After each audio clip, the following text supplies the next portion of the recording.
Olona iray no naratra vokatry ny fanakorontanana nataona lehilahy iray efa nigadra antsoina hoe Paoly niaraka tamin'ny anamany miisa 3.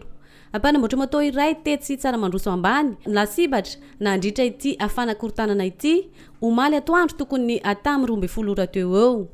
Araha ny fanazavan'ireo nanatry maso dia lehilahy iray no tonga voalohany teo amin'io toerana io ka avy hatrany dia nilavaniny sady ny daroka ny iray tamin'ireo mpanamboatra moto tamin'ny alalan'ny tavoahangy. Teto zany misy zavatranga teto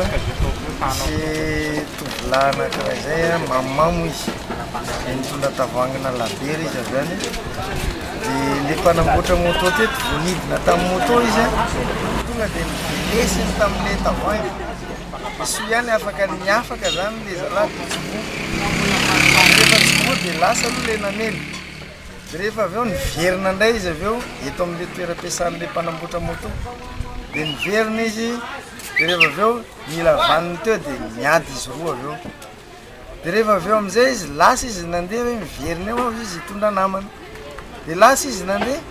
nitondra namana anankiefatra izy avy any nitondra vato nitondra antsy dia le niady taminazy anefa efa tsy teo fa le olona tsy niady taminay no ninjehany naratra le zalahy le ninjehany satria nitorahany vato ninjehany tamin'ny antsy.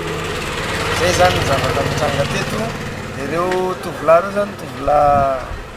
averia mavoka avaratra moa tena misy azy zay zany tena tonga teny an-toerana ny mpitandro ny filaminana avy ao amin'ny komisaria central tamin'io fotoana io saingy efa lasa nitsoaka i Paoly sy ny namany.